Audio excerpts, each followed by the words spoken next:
everything. Sometimes we have to sign and talk at the same time.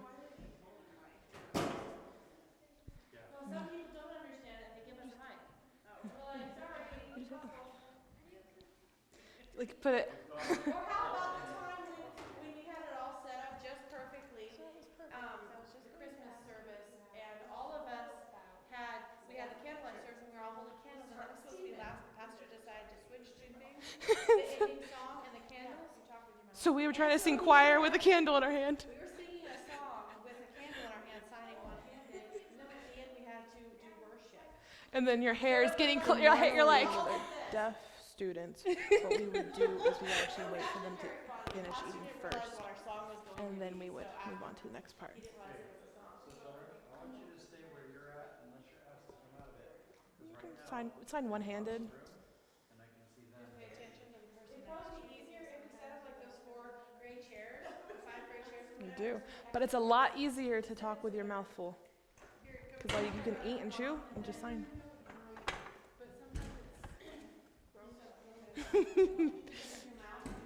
There's a chair. Here's a chair. Take a chair, any chair. But do you have any other questions about deaf culture? Where are we gonna sit? Back here? Scoot up for a second.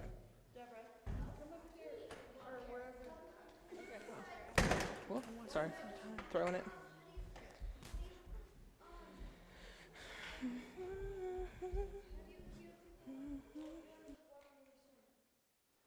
How do you hear people when you go swimming? You don't hear people, you sign. It's How do you sign if you can't see anybody in the water because you can't open your eyes? so you wait until you come back out of the water and you get their attention and you sign to them. But if you can open your eyes underwater, you can actually have a complete conversation. You can also have a complete conversation if the windows are shut. You can talk to people all the way across the room without getting attention from being so loud. And like in like 2 cars, one's parked here, one's parked here, you can just have a conversation. I remember that when Anna was little, I knew 2 signs, obey now, and I could do that from clear across the other side at a big church. What's really interesting is when we were on our way to a ladies' retreat, we had multiple cars following each other, and our pastor's wife was in the first car. So what she would do is she'd sign out the window, does anybody need to stop for the bathroom? And then outside the window, they could either go yes or no. And you can have full conversations while going down the highway. You don't have to, you just put your hand out the window. Bathroom? Yes, okay, and you turn off. If anybody's paying attention. Deaf drivers are actually very attentive. They're actually safer than hearing. No, but I have to get used to, I liked it, but here, we are used to turning on the car, the inside light. You drive with the light on. Even at night. You get used to it, and it's not distracting. It's just, Sometimes cast glare so you can't see behind you. and you just, Well, sometimes you turn it off, yeah. and then you just go hold, you turn it off. You turn or whatever, and then, And then you just continue conversation. How many drivers involved in conversation? Like, I can't even play the ABC game. so Oh, just go to Harvest for 1 week and then just join different drivers and you'll figure it out very fast. No, I mean, how does the driver, because they can't. That's what I mean. a lot of times they'll scoot their chair all the way forward, and their hands are farther up, and you're able to just They see their also hands. use the rearview mirror. They sign in the rearview mirror. That's backwards. No, not signing. Saying things backwards. Not signing. Well, I have a hard time figuring out you guys' signs from the video. I had to try to figure out. I have a hard time with backwards stuff. That's just easy. Do we have any other questions? Leo, like a few weeks ago, it didn't seem like they were talking, but this time it does. Like who was talking? You mean on the video? Seemed like we were talking at the same time as we were signing? Like Now it does. the mouth matched? Well, sometimes that's because depends on what we're saying. And sometimes sometimes it's not. What we do for those YouTube videos is when I video mine, I actually turn my voice off completely. I sign everything. I download it on my laptop, I watch it, and then I voice record it. Because when you have two languages going on in your mind at the same time, neither language is going to be clear. So if I do, like right now I'm simcomming, my signs aren't very clear. If there was a deaf person here, they'd probably be confused. I'm doing it for you so you can see the person signing, but if there was a deaf person here, I'd turn my voice off and sign and have another person voice for me. It's just like going back and forth between Spanish and English. Your mind has different grammar structure you're going in between. So that's why we sign and then voice. So the deaf can get the best understanding, and then the hearing children can have the best understanding too. So. But sometimes, like my story last week, if I was signing like that man, maybe you'll see my mouth say that man, but not everything. So sometimes you will see like one or two words that are the same, but not completely the whole thing. And sometimes you'll see the mouth saying like the sign, not the words, not the English word. Mm-hmm.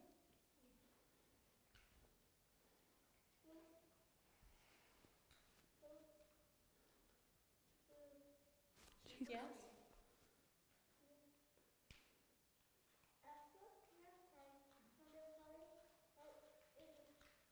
I don't understand it when he does that, it's not full. Well, then the snack time, time to go outside, and we're outside. That's up to your dad. After snack? Oh, well, it's still up to daddy's dad. No, we have a lesson. She's gonna do a lesson while we're eating snack, after we're done eating snack. So I noticed a little bit ago, you were clapping to get everybody's attention, but you don't actually do that for deaf people because they can't hear you. But our class is both. And so we'll do both. Because some of the kids who show up, they don't know sign language. Honestly, maybe they're like grandkids. Mm-hmm. And so they don't know. They know maybe a few words. So we do both. Sometimes she'll do one and I'll do the other. It all depends on the group. Because if it's like before, if it was just one group of kids and the whole family signed, we would just completely turn our voices off for the whole night. Mm-hmm. We have hearing, then of course we'll always have a voice. If we just have one deaf, I might just interpret and she might just teach her lesson in English. Or if we have a lot of deaf, she might sign on my voice. We try to match according to the kids that we have. But also, if you have like a family and the parents are deaf, you have the kids, they're codas. But if they're young, they haven't yet learned completely ASL, so they don't understand completely. Or they have a lot of Voice. home signs and they don't understand maybe church signs. So you have to give them both. Completely understand the speaking if neither of the parents speak either. Just being out in the world or Babysitters, TVs, relatives. world, grandparents watch them. But there are some. Mostly, honestly, They not start TV. talking for real till Mostly TV. they're like 5, 6. No, they normal, right? And we have some like they're deaf parents with hearing kids, and some of them are hearing and deaf kids. And then normally those hearing kids, they actually prefer sign language, even though they're hearing and they can speak. Sometimes they'll go, "Can we just sign?" Because that's what they're growing up in. They have deaf parents, deaf brothers and sisters. Sometimes, if you're used to signing, it's easier. For example, there was one girl, she was trying to explain something to me, and she didn't have the English vocabulary for that. But she signed something. She was trying to sign from the 7th floor up to the 12th floor, but she couldn't figure out the right English words. So she said, you know.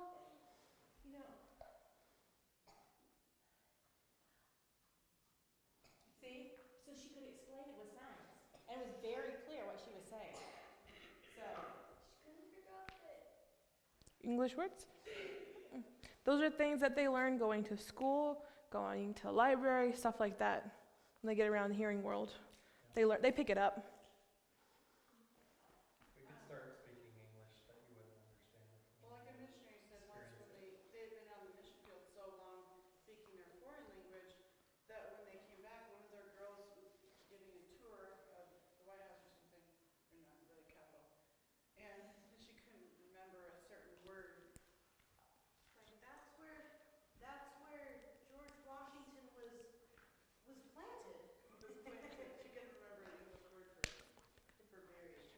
Well, that happens to me because I grew up in Costa Rica. There are still words that come in my mind in Spanish, and then I don't know the sign for it. I don't know the English word for it. That one. Sometimes, our friend Harvest, if they like grew up in a deaf family, sometimes they'll say, my English is just gone right now. It's like, Mm-hmm. so. So if you're deaf, Because if you never learned the English words, only the signs, then you can explain clearly, but it's just hard. so can you never jump out in the dark and scare a deaf person? Yes. Can. If you don't turn the light on. No, you go. So you did think it was funny when I scared you? It's not fun to be. It's not fun to be scared. It's fun to scare other people. So it's not the noise that scares people. Mm-mm. There are many, many stories about the girls' dorm and just scaring people. That was it. So are we done with snack?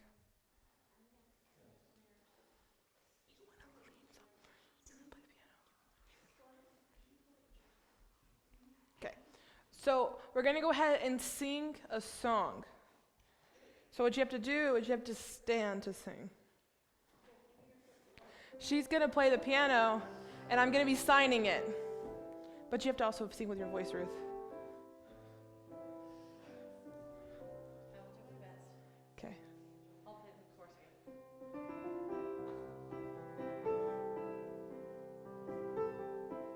You start. I'm following you. Now ready? They're ready? I'm gonna sign it, so you can try to copy me if you want, or just sing it with your voice. Try to sign it though; it's more fun. Have decided, follow Jesus.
Now we're gonna sing Jesus Loves Me.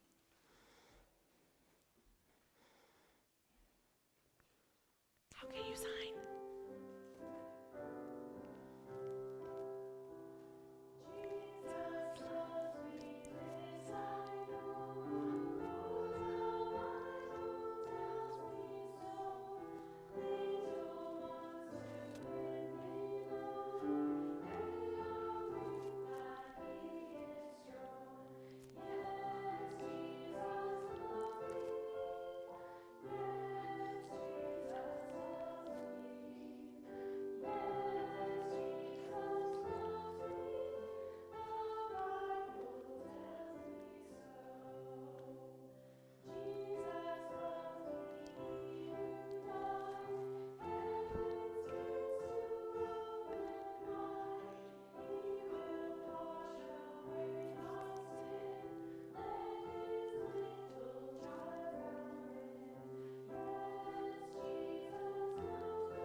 going to finish with that right now.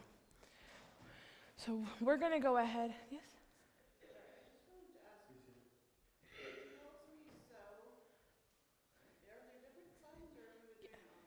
No, there's different. You could just do tells me so, tells me so. This is like the Bible tells me that. Mm-hmm. So there's different ways to sign it, but because tell and so are so close together, normally I sign it that way. So you can understand the difference. Tell. So you can do that. That's an older way to sign it. A newer way to sign is just tell, coming right out. Just the words coming out.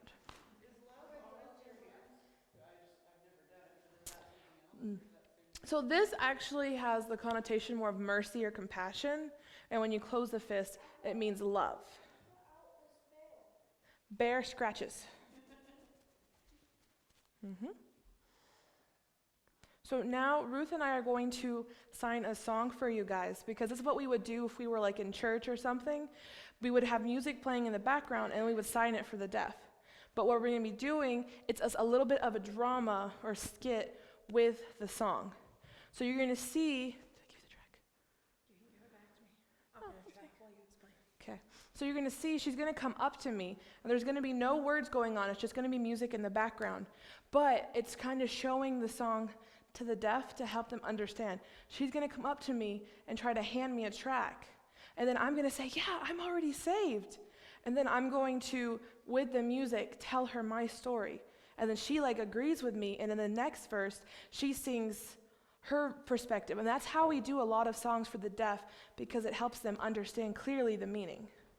Yes? Are you going to be signing and talking? There's only going to be words from the music that you hear. We have our voices off completely. And then at the very end, what we're going to do is we're going to go off and witness together, because it gives the deaf a complete picture of what the song is saying.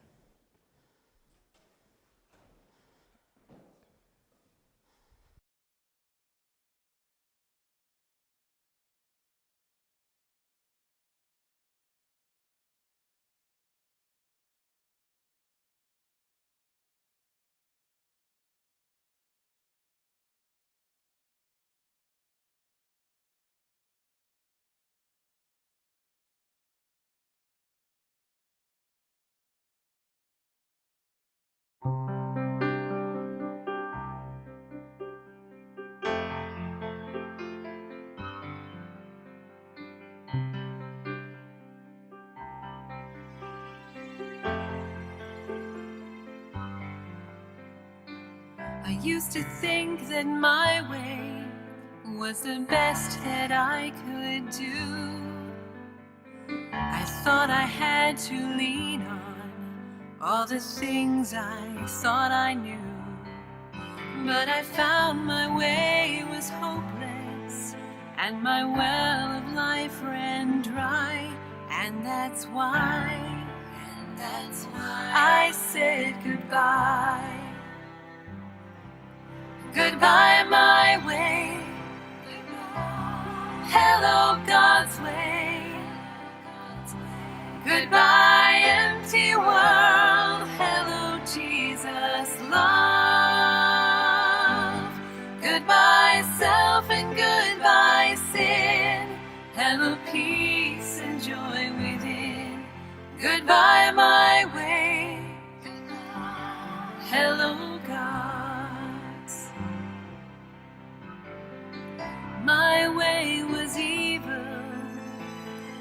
His way is right. My way was darkness, His way is light. My way was emptiness and the foolishness of pride. And that's why I said goodbye. Goodbye, my way. Hello, God's way. Goodbye, empty world. Hello, Jesus' love. Goodbye, self, and goodbye, sin. Hello, peace and joy within. Goodbye, my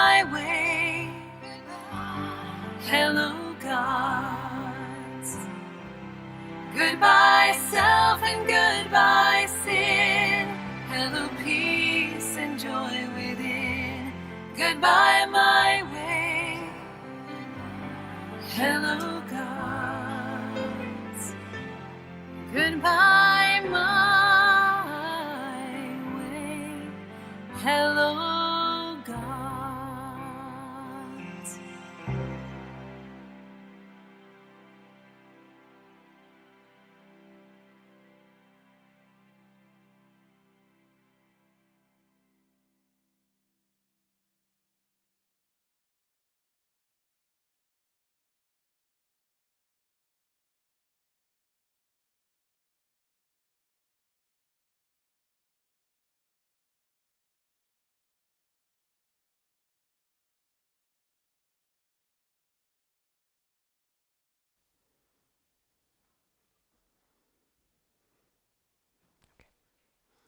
All right, tonight I'm going to be telling you guys a story that you find in the Bible. It's a very familiar person.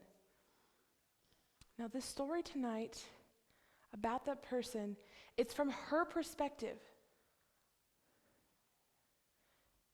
Now, maybe you haven't thought about this from her perspective.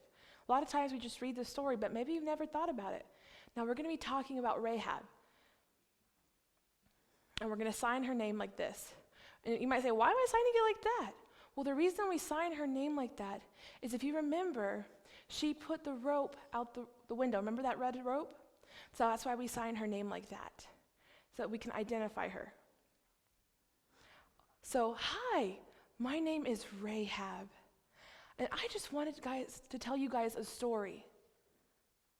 Now, this is my story because this is proof of God's love, how much he loves me, and how much mercy he gave to me. Now, before my family, we were evil. My life, I lived it in wickedness. But one day, something happened in my life that changed everything forever. God has blessed me tremendously because I believe in him now. Now, let me tell you what happened.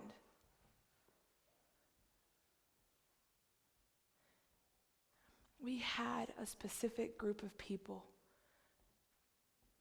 in my town, my family. We had heard about this group of people that was coming toward us. They had lived far away, but they started coming closer and closer and closer. Every day they were closer toward us. And my town had heard all about this group of people. They had an army. And they just kept taking over city by city, conquering these cities. They were destroying all these cities, and now they were heading toward my town. My town was next. And I knew that they were going to destroy my city. My city was afraid.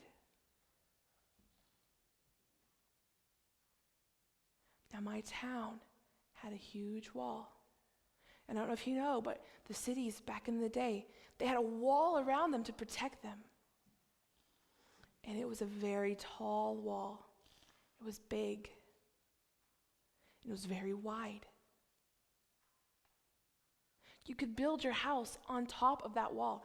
That's how wide the walls were. And my house was on top of the wall as well.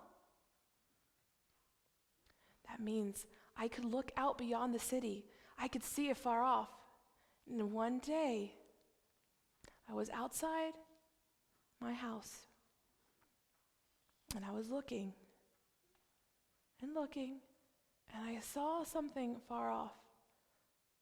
So I started watching, and soon I saw two men coming toward the city. They were inching their way closer and closer, and they came into the city very quietly. They snuck in. And I was trying to figure out, why are they coming? And soon I heard a knock on my door. And I opened my door, and there were the two men standing right there. So I let them come in. I welcomed them in. And they needed to hide from the soldiers. I still didn't understand why I hid them. I don't know why I did it. I just did. I told them, come on, come with me. And I went to the top of my house. And on my roof, I was really busy.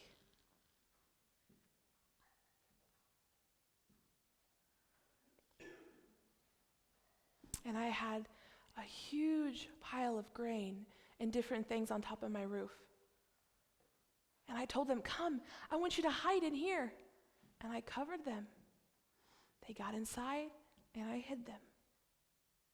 And I made it look busy, and I covered them completely, and you could not even tell that they were there. Now soon, I had the soldiers from my city knocking on my door, and I opened the door, I said, hi, come in, welcome.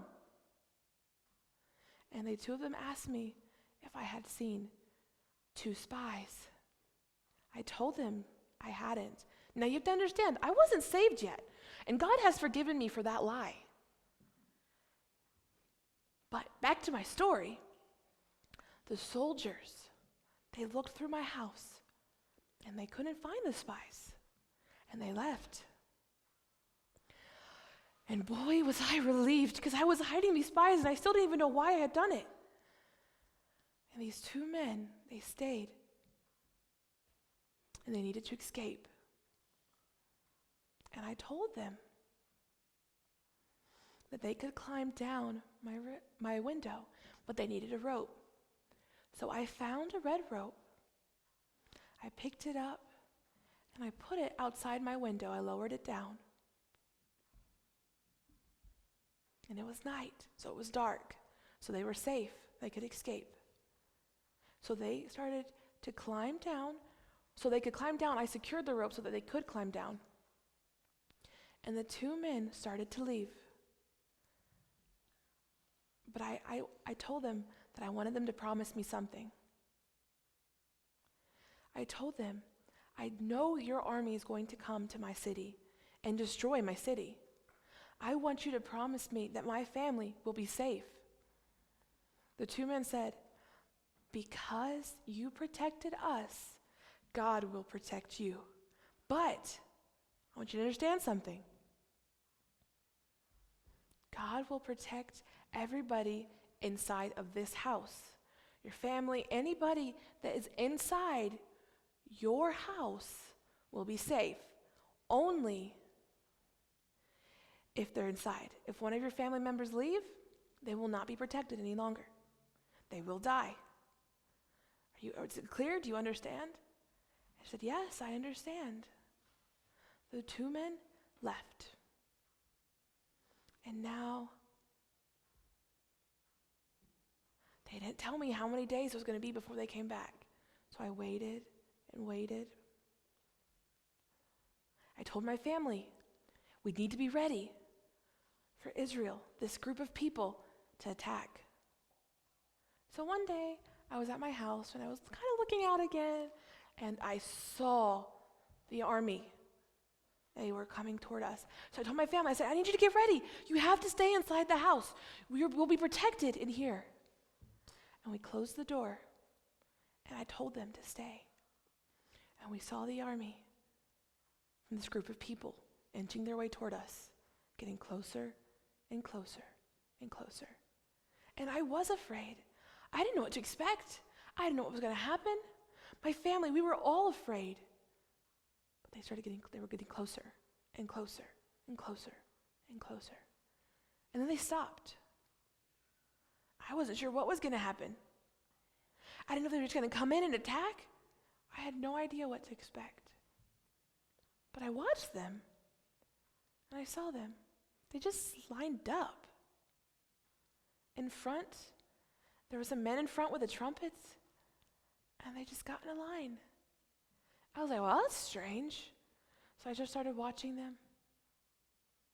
And they started to march around the city quietly.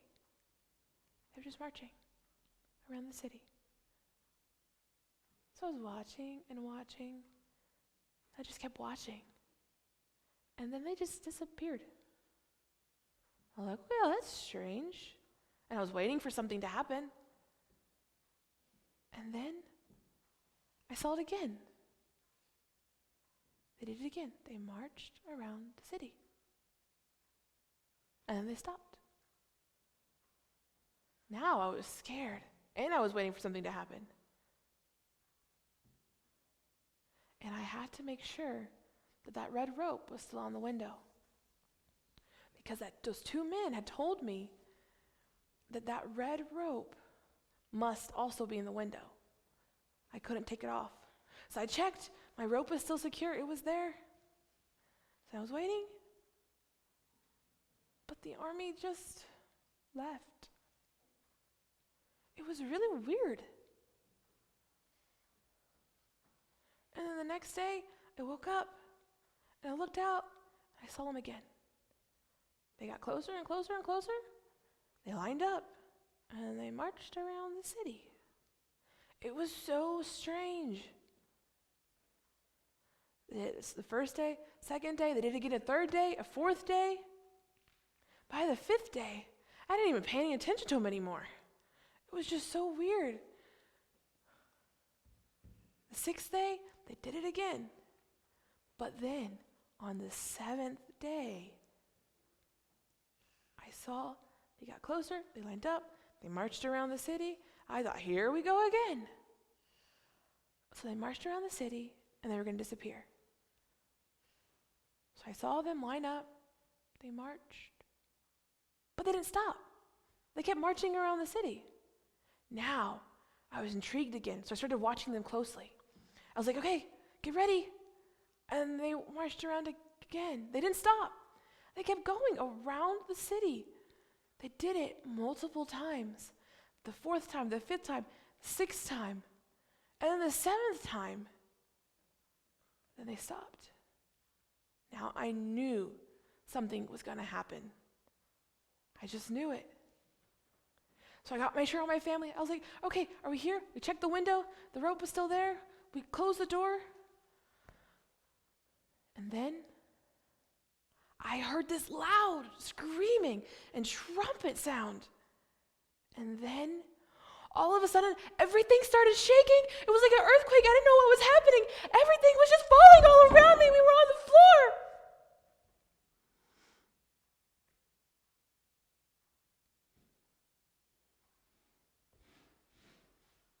And we were checking, but we were checking for our parents and everybody else.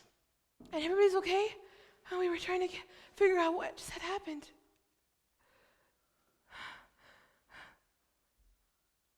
We were looking around, but we were fine. We were okay. We were fine. Everything was safe.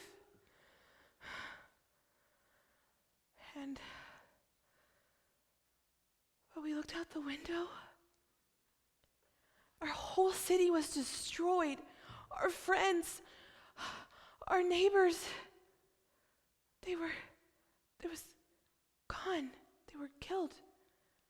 My town, the soldiers of my town, they were dead.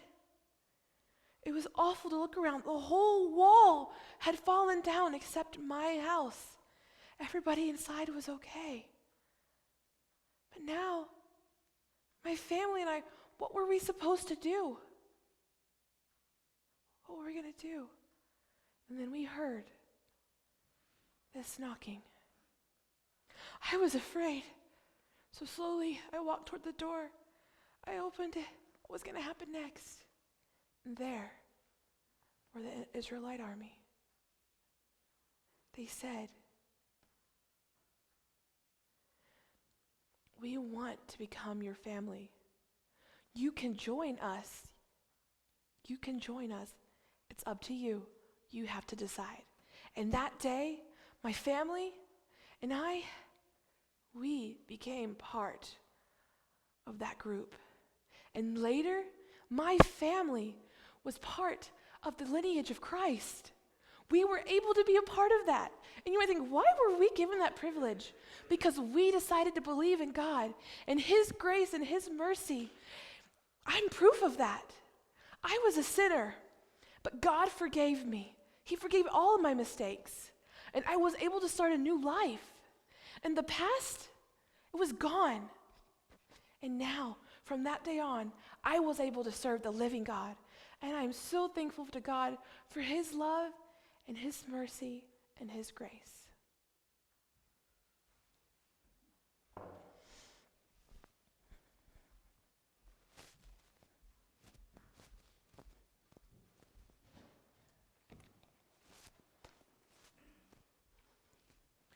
So I'm gonna sing a song first by myself. It's gonna be like the same type of thing. I'm just signing to music in the background. But I want you to understand, this song was written by a lady whose husband is deaf. They actually have a wonderful deaf church in Ohio right now. And she went on a missions trip and she saw something happen. And she wrote this song from her experience. And it's actually her voice singing it in the background. Now, this song she wrote with picturing her deaf choir singing it. So part of it says, I am deaf. I'm going to sign that they're deaf because I'm obviously not deaf. But because she wrote it picturing her deaf choir in mind, some of it says that. But you're going to see me refer to like a deaf person out here. And then I'm just going to have a really short lesson on why it's important to be able to reach the deaf for Christ. Okay?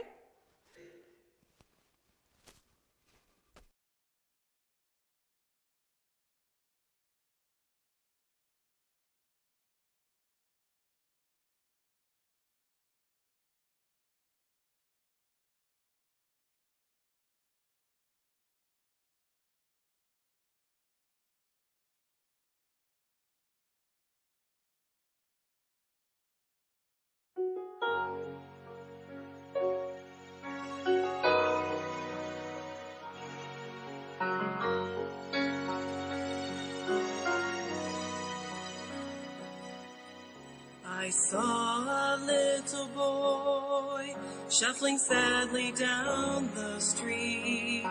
His parents sent him out to beg for food.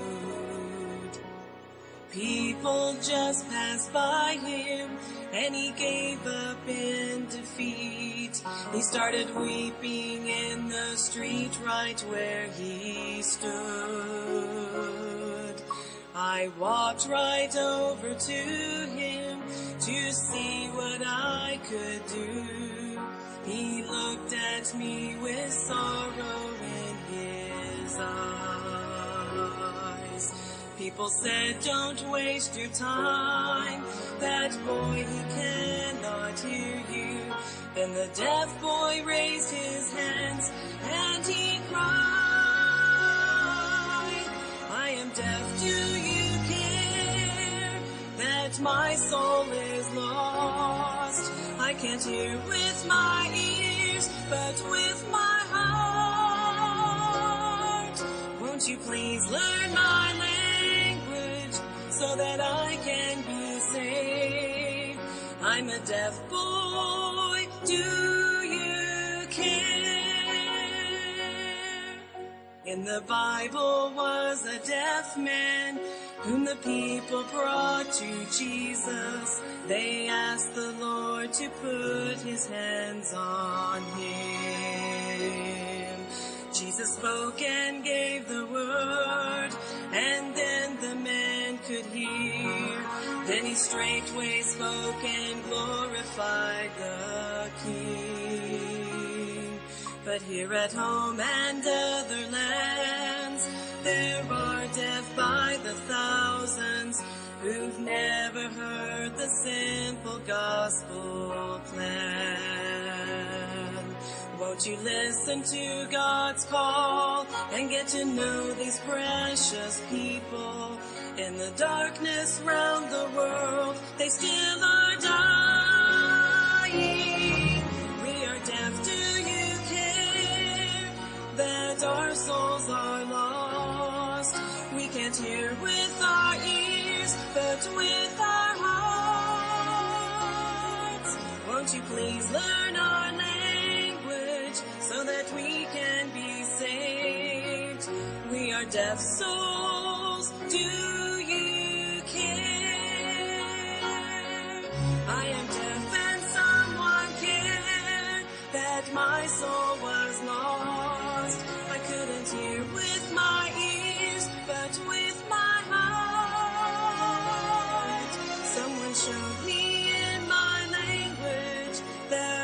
could be saved. I'm a deaf soul and someone cared.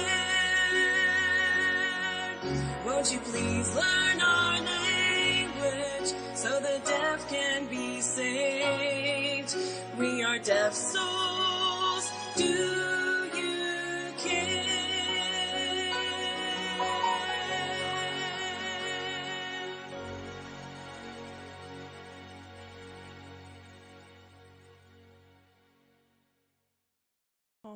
It's actually really impactful. It's talking about there are deaf people all over the world who have never heard the gospel plan. People have counted all the deaf people and they put them in a group.